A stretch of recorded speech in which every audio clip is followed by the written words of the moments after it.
Okay, well, tonight's topic is how to be assertive without feeling guilty or condemned. Because let's be honest, sometimes when we try to be assertive, we do feel that way. Yeah, so let's start with Ephesians 4:22 to 25 that exhorts us to speak honestly and truthfully with one another, being God's children, being followers of Christ. So, you were taught, with regard to your former way of life, to put off your old self, which has been corrupted by its deceitful desires, to be made new in the attitude of your minds, and to put on the new self, created to be like God in true righteousness and holiness. Therefore, each of you must put off falsehood and speak truthfully to your neighbor, for we are all members of one body. So in godly, healthy relationships, people know how to express themselves and their thoughts and their desires in loving, respectful, and truthful ways. I mean, honestly, being able to speak and to receive the truth, that is a symbol or a sign of maturity, right? I can speak truth in a respectful way, I can receive truth in a calm way. And so when there's maturity, there's safety, there's trust, there's connection. When the opposite happens, which is when we're being passive or aggressive, then disconnection can result. We can get distressed, and so we undermine safety and trust. Okay, so when you hear this word assertiveness, what comes up for you? What is a picture of an assertive person for you? Maybe you think they're being bossy or domineering, or they're being rude or selfish or arrogant. So these are just some of the behaviors that we have welded assertiveness to, right? So remember, a weld is when you link two different concepts together to mean the one and the same thing. That's a weld. And these welds that come from childhood, a lot of them, most of them that come from childhood and our homes that we grew up in. For example, you might have watched your family members trying to express, what they need and what they want, but they're rude or bossy or mean about it because they probably believe, well, that's how I get heard. That's how I get what I want in this family. So I have to be rude or bossy or loud. Or maybe you try to speak the truth, but you were shut down or punished for that. So you just went quiet and you just went along with what everybody else thought. Because it's easier to do that, right? Or maybe we're confused on what assertiveness is. Like, is it okay to be assertive, in our culture, to our family members? Aren't we supposed to be kind and helpful and say yes to everyone? Because isn't that what the Bible says? We are loving, we're kind, we're thoughtful. Or am I hurting someone else's feelings if I'm being honest with them? Maybe we think that too. Or does it mean I'm just going to get my own way, I'm just being selfish, and it's sinful? So we have confused ideas about what assertiveness is because we weld it to the experiences we had in childhood. We weld like, that's assertive, but that experience equals that. No, I don't want that. So if you don't notice these welds, they can stay unexamined and you might never want to be assertive. But then you still have to express yourself, right? So then you'll be either passive or aggressive in expressing, communicating what you truly want, what you truly think. Yeah, but here's a question. Do you want to be heard? Do you want to be understood? Do you want to be known? Then learn to be assertive. There's a healthy, godly way of being assertive. So what does it mean, actually, being assertive? Well, it means to express the truth in love, expressing your thoughts and desires in an honest, respectful, considerate way that honors God, honors others, and honors myself. And that's mentioned in Ephesians 4. But also the verses above says to speak truthfully to one another in love too.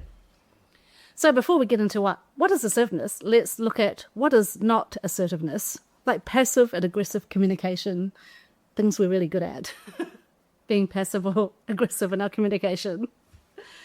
So remember, if you're not assertive, it undermines trust. It really erodes trust because people can't trust you, right? Because you're like, I don't know what you want. You never say it.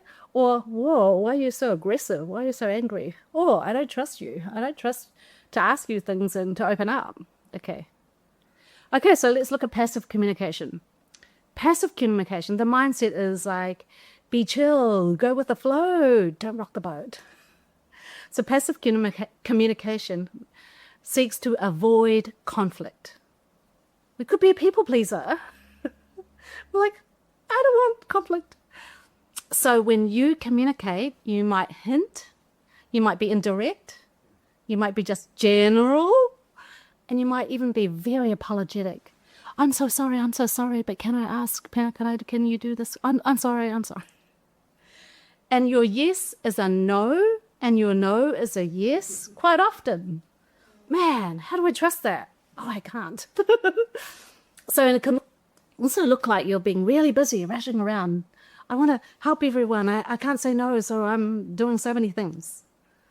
And you know what you're doing there is you are ignoring and dismissing your own rights and your own needs. That's what you're doing. You're actually becoming invisible because you're too focused. You're maximizing other people and you're minimizing yourself. So then you never actually get to know your true self. You're just too focused on others, meeting their needs. What do they want? What do they desire? I will come and fill them. So do you see that? There is a cost to being passive with your communication. And, you know, you might think peace at any price, but you'll be paying the ultimate price. And that price is burnout and being invisible, which is really the ultimate one, resentful, and you withdraw and you just miss out. And you never actually get to know who you are on the inside. And other people don't really know the real you too. They're like, well, your yes is yes. Your yes is no and your no is yes. And they can't really trust in what you say. Okay, so that means also you don't have any boundaries, right? Because you're always conforming to other people's wants and needs and opinions and preferences and desires. So, you know, in that way, you set yourself up to be controlled by others. You set yourself up to depend on others. And that's why your feelings can go up and down, because you're like, if you're happy, then I'll be happy. If you're upset, then it must be my fault.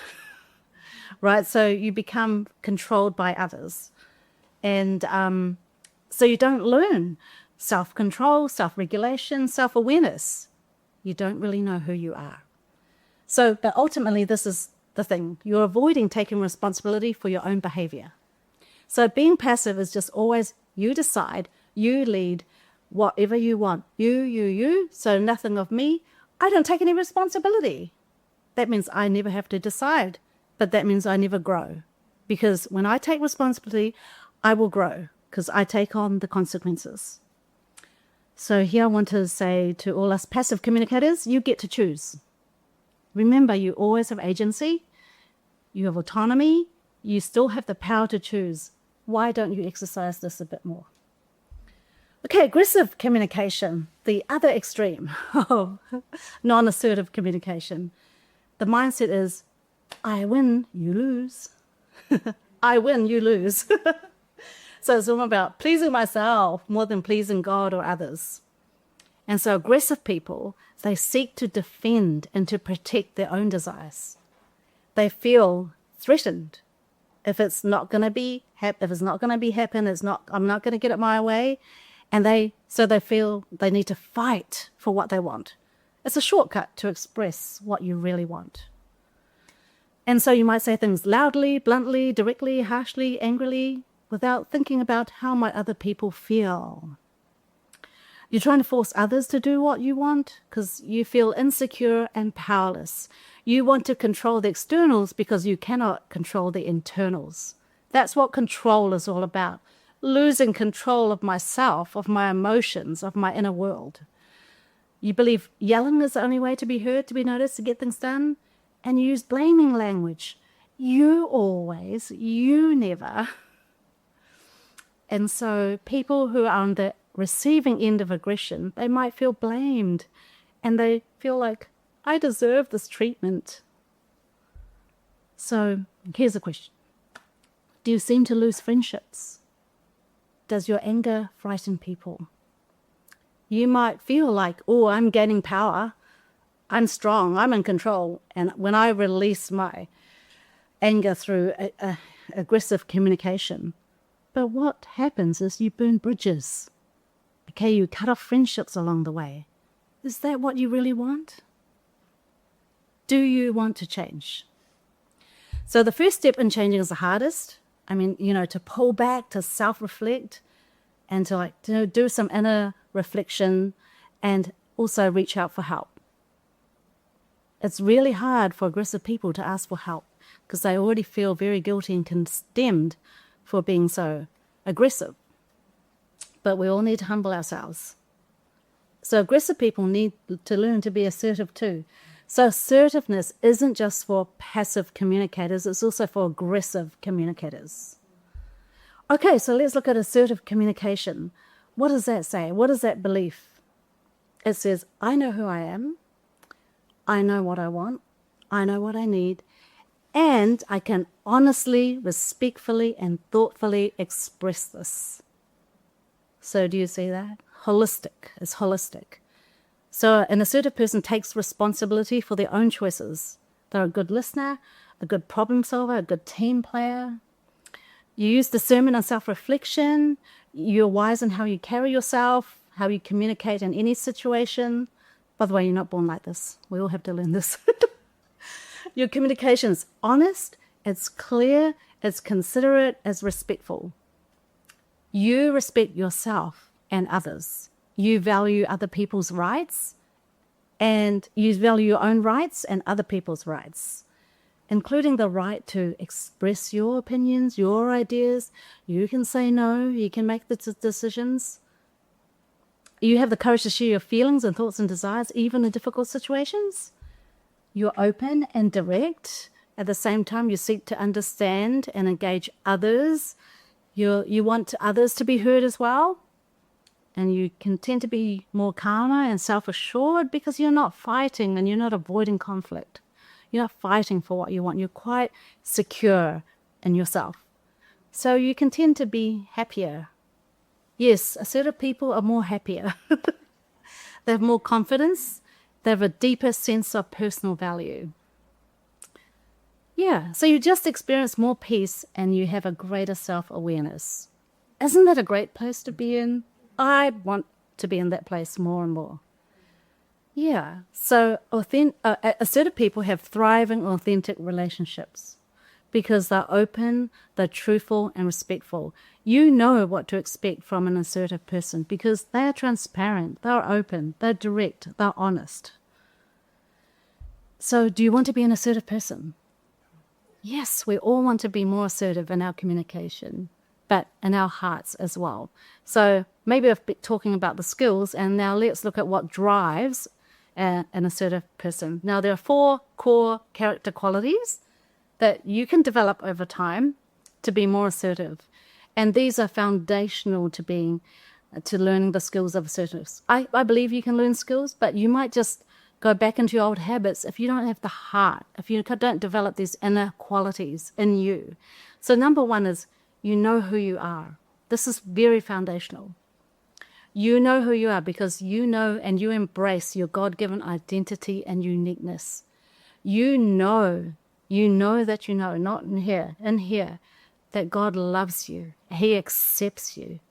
Even though people may not love you, even though people may not accept you, you are anchored in God's love and acceptance. And because you know God and you know who you are, you know what your strengths are, you know what your weaknesses are, your gifts and your talents and abilities. And I really love this verse, and I used to, as a young Christian, I used to embrace it so much. It's Daniel 11:32.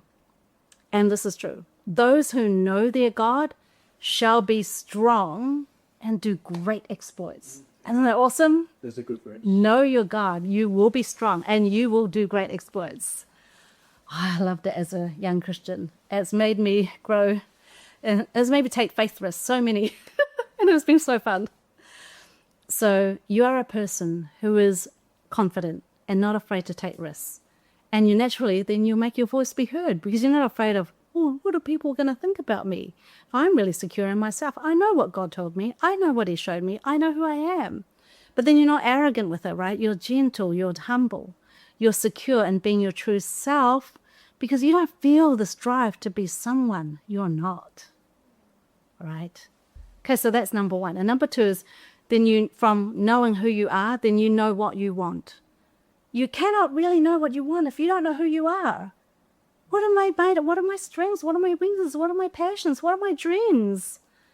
Then from there, I know what I want or need. So you relate to God personally, right? Then you relate to yourself equally. So you're self-aware, you're self-reflective. You know how to resolve your difficult feelings. So you understand your values, your convictions, your preferences, your priorities, your personality, and you are secure. You're not like, but okay, I have this, but I don't know. What about the other person? They're better than me. I'm not like them.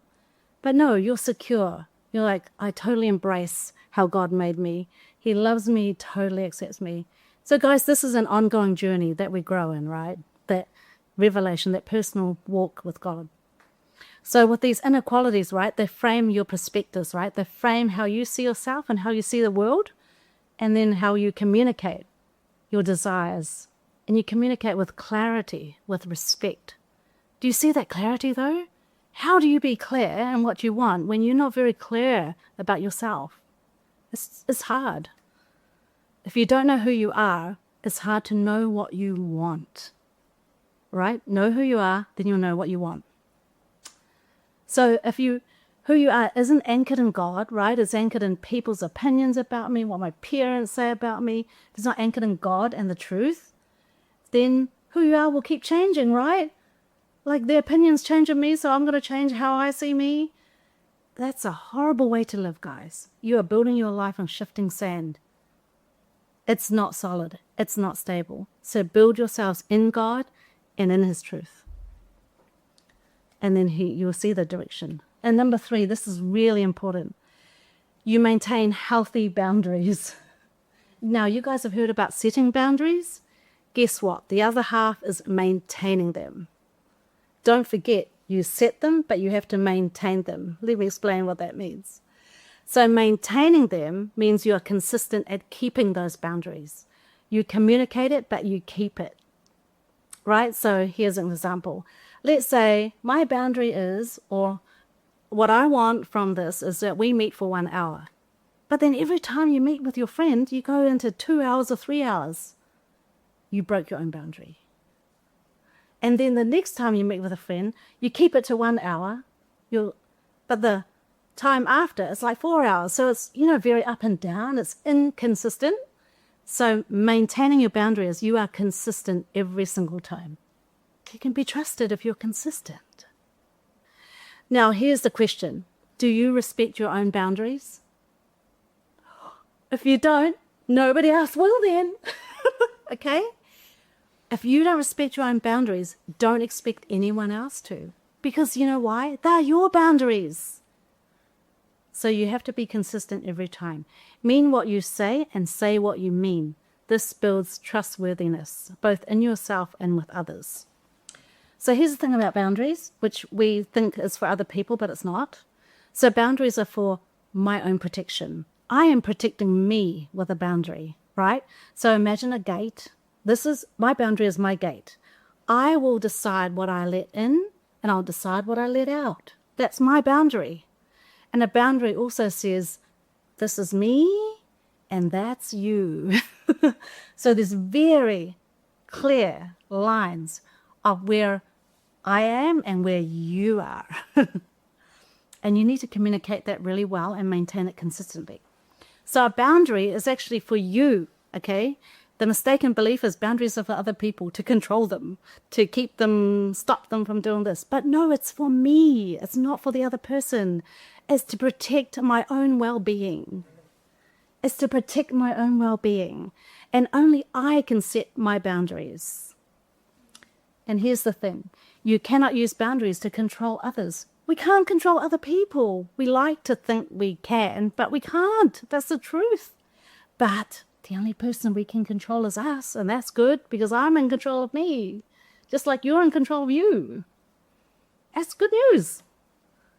Sometimes we feel powerless, and the whole mindset about being powerless is I have to control the people, but I can't. That's looking externally outside of yourself creates powerlessness.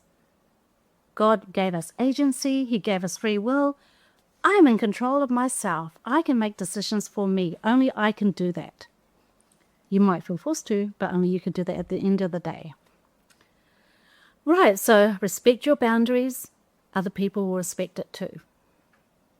Now, when you believe you're loved and you're valued, right, you'll do a better job of protecting yourself.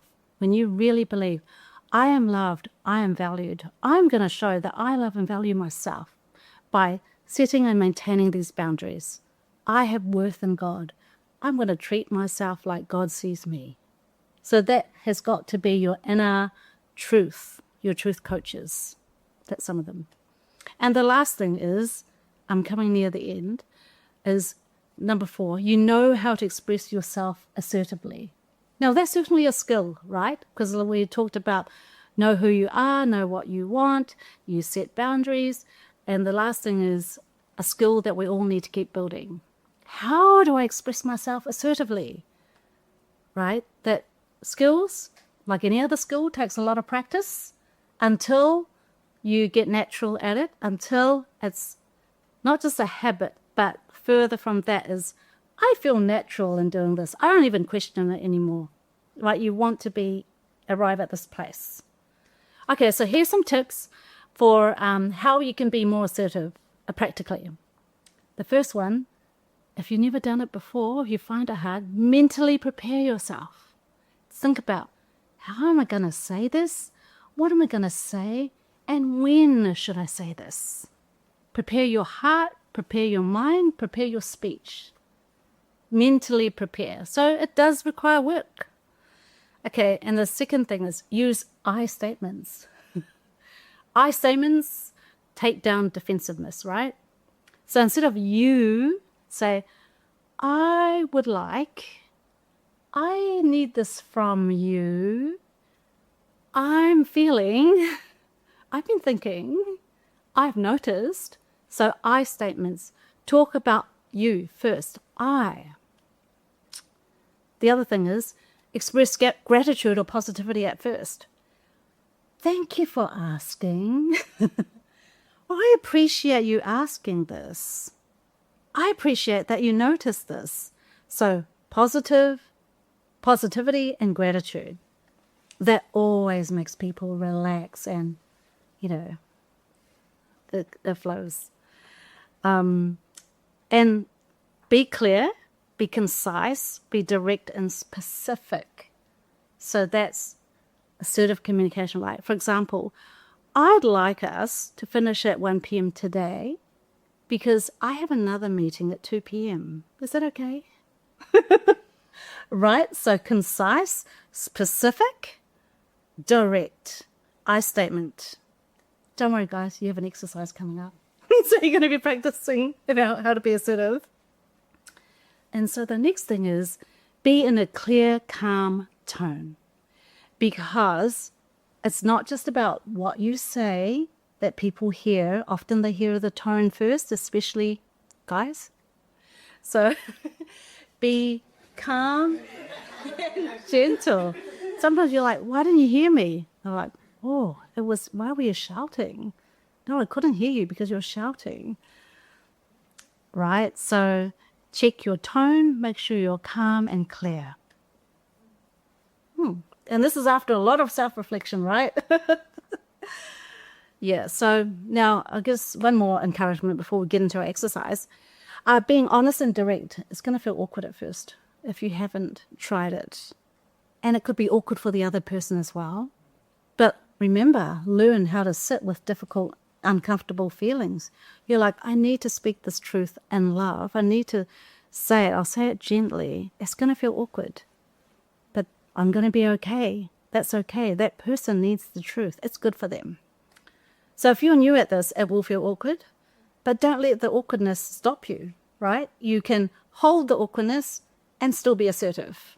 It's possible to hold difficult feelings and still be gentle and calm and express what you want. This takes a lot of skill. But listen, if you want to be vulnerable, the heart of it is this: I want to be vulnerable. I want to take a risk. It requires vulnerability to be honest, to be truthful, bottom line. And you can do that because remember, you're secure in God. You know He's got your back. I am loved. I'm secure. I don't need anybody to validate me. I don't need them to be happy with me. They can be upset. I'll be okay. So we all need to come to that place of maturity so that we can express truth and receive truth.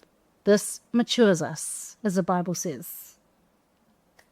Okay, I'm finished. I'm done. Are there any questions before you do this assertiveness exercise in your peers? Or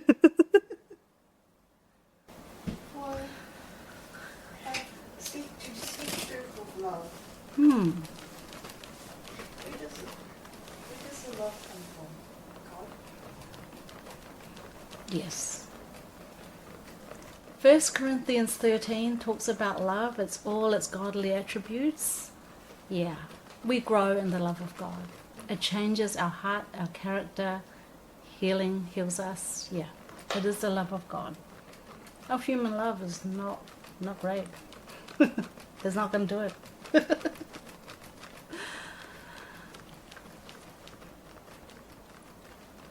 Yeah? I have a question. Yes. Because I think for me as a Christian, Yes. like the reason why I would struggle with being assertive and, tend to be more passive and like give people what they want Okay. is because I feel I've always felt like I need to put others first, like love others, put others. So I just thought I'd bring up this Of course. bad way of thinking so that you can comment on it. Do you guys want to chip into that? The toxic thing that we learn from children's church, that's called joy. Jesus first, others second, yourself last. Yeah. Joy. Yeah, there's a recipe for burnout. So we don't do that. If you don't know how to care for yourself, and then you try to seek to care for the other person, it will never work. So yeah. I believe it. So if we truly know the love of God, we carry it right, we've received it right. So that's in me already, and that's how I can love others.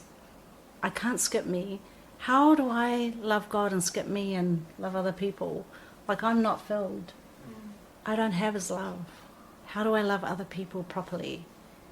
Which sometimes means to speak the truth to them, right?